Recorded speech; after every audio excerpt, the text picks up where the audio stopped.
नमस्कार दर्शक बंधु आपणकर जदि कुंभ राशि होइथाए तेबे आपणक पई एही भिडियोटी बहुत अधिक गुरुत्वपूर्ण रही।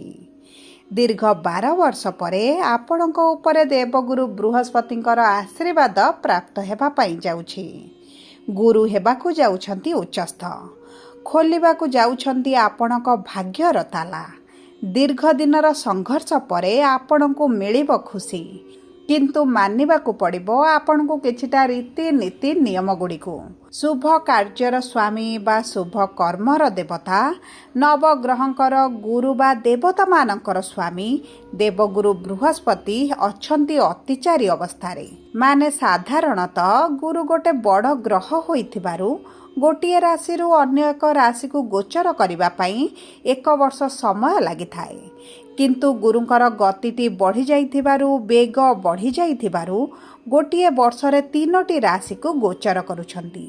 सेतिपई गुरुंक ठारु शुभाशुभ फल प्राप्ति पाई आपनकु किछिटा नियम गुड़िको मानिबाकु पड़िबो, पालन करिबाकु पड़िबो, नचेत शुभ समय चली जिवो एवं आपणक जीवन रे कोनोसी भी परिवर्तन आसीबो नाही। एही समय रे आपणकु मोटिवेशन नुहे डिसिप्लिन रहिबार आवश्यकता रहिछि, जहा पूरण करिबा आपणक दीर्घ दिनर आशा अभिलाषको। जेउ स्वप्न भाबी नथिले पूरण हेबो बोली ताहा पूरण हेबा पाई जाउछि। किछि कार्य रे आपण जदि फसी रहितिले दीर्घ दिन हला सेथिरु बाहरिबा पाई जाउछंती।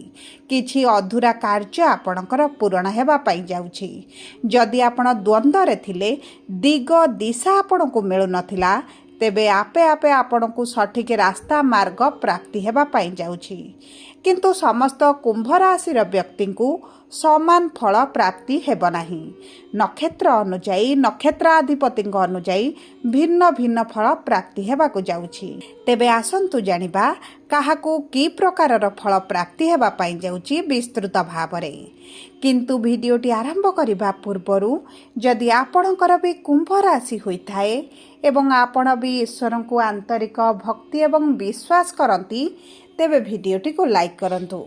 कमेंट बॉक्स रे जय जगन्नाथ जय माँ लक्ष्मी अवश्य लिखि दियंतु।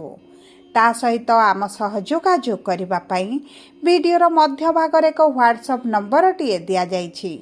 जो नंबर साहाय्य आपण आम सह जोगाजोग करी निजर नूतन कुंडली प्रस्तुत करि परिबे, कुंडली विश्लेषण कराई परिबे, किंबा आपणकर चाकरी विवाह व्यवसाय प्रेम संपर्क शिक्षा स्वास्थ्य को नहीं किछि समस्या रहिछि ताहार सहजरे एवं स्वल्प मूल्य समाधान करि परिबे। विशेष भाव में आपणक कुंडली रे गुरुक स्थिति कि भली अछि एवं आपणक कुंडली आपणक लग्न नक्षत्र अनुजाई कि प्रकार प्रभाव पड़िबा पाई जाउछि ताहा जानिबा पाई आपणक कुंडली को विश्लेषण मध्य कराई परिबे। एबे आसंतु कार्यक्रमटी को आगको बढ़ाइबा।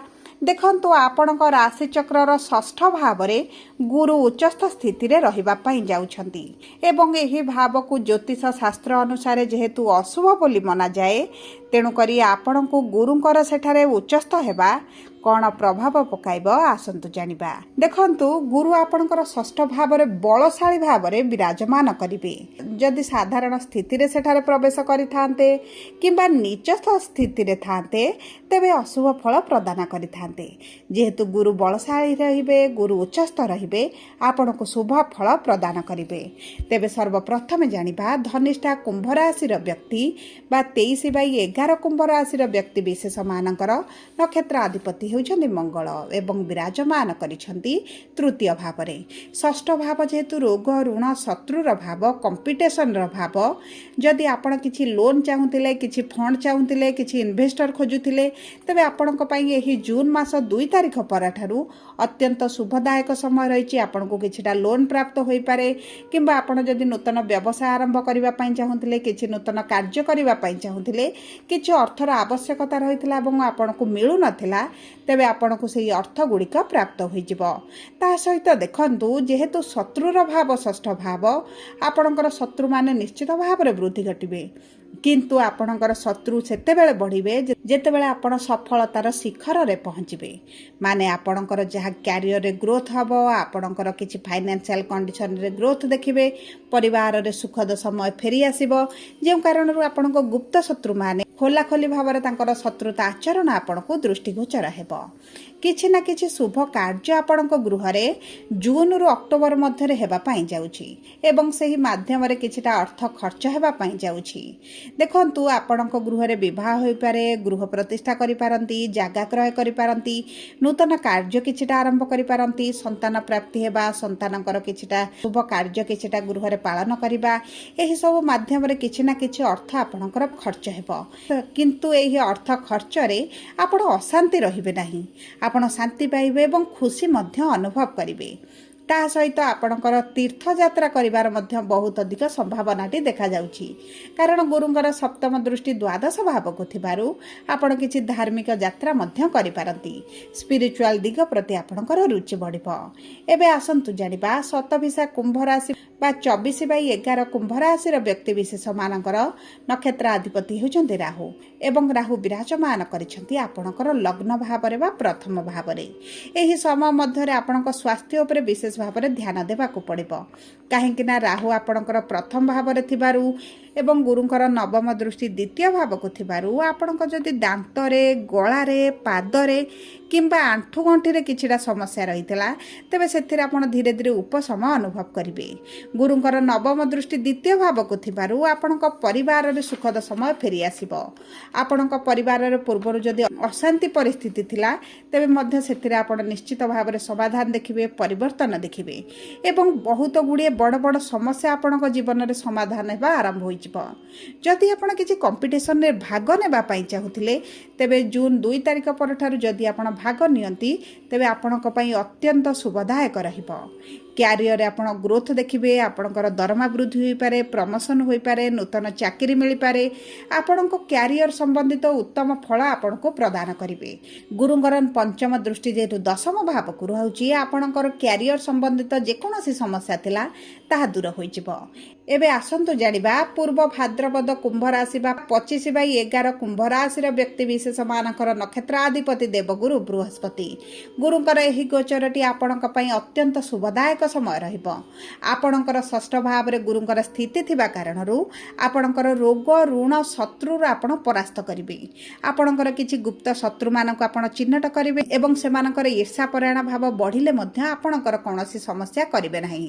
ତା ସହିତ ଯଦି ଆପଣ କିଛି ଏକ୍ସପୋର୍ଟ ଇମ୍ପୋର୍ଟରେ କାର୍ଯ୍ୟ କରୁଛନ୍ତି, ବୈଦେଶିକ ମୁଦ୍ରା ରୋଜଗାର କରୁଛନ୍ତି କିମ୍ବା ସ୍ୱାସ୍ଥ୍ୟ ସେବା ସମ୍ବନ୍ଧିତ କିଛିଟା ଆପଣଙ୍କର କାର୍ଯ୍ୟ ରହିଛି, ତେବେ ଆପଣଙ୍କୁ ଆକାଶ ଛୁଆଁ ସଫଳତା ପ୍ରାପ୍ତି ହେବ। ଯଦି ଆପଣ ବିଦେଶ ଗ୍ରସ୍ତ କରିବା ପାଇଁ ଚାହୁଁଥିଲେ ଏବଂ ବିଦେଶ ଗ୍ରସ୍ତରେ କିଛି ନା କିଛି ସମସ୍ୟା ଆସୁଥିଲା, ତେବେ ସେହି ସମସ୍ୟା ଗୁଡ଼ିକ ଆପଣଙ୍କର ଦୂର ହୋଇଯିବ। ଯଦି ଆପଣ ସରକାରୀ ଚାକିରି ହେଉ କିମ୍ବା ପ୍ରାଇଭେଟ୍ ଚାକିରି ପାଇଁ ମଧ୍ୟ ଆପଣ ଚେଷ୍ଟା କରୁଥିଲେ, ଆପଣଙ୍କର ହୋଇପାରୁନଥିଲା, ତେବେ ମଧ୍ୟ ଆପଣଙ୍କର ଚାକିରି ହୋଇଯିବ। ଏବଂ ଦେଖନ୍ତୁ, ଗୁରୁଙ୍କର ନବମ ଦୃଷ୍ଟି ଧନର ଭାବକୁ ଥିବା କାରଣରୁ ଯଦି ଆପଣଙ୍କର ଅର୍ଥ କେଉଁଠି ଫସିକି ରହିଥିଲା ତାହା ପ୍ରାପ୍ତ ହୋଇଯିବ। ଅଧିକାଂଶ କରଜ, ଋଣ ସୁଝିବା ପାଇଁ ଆପଣ ସକ୍ଷମ ହୋଇଯିବେ।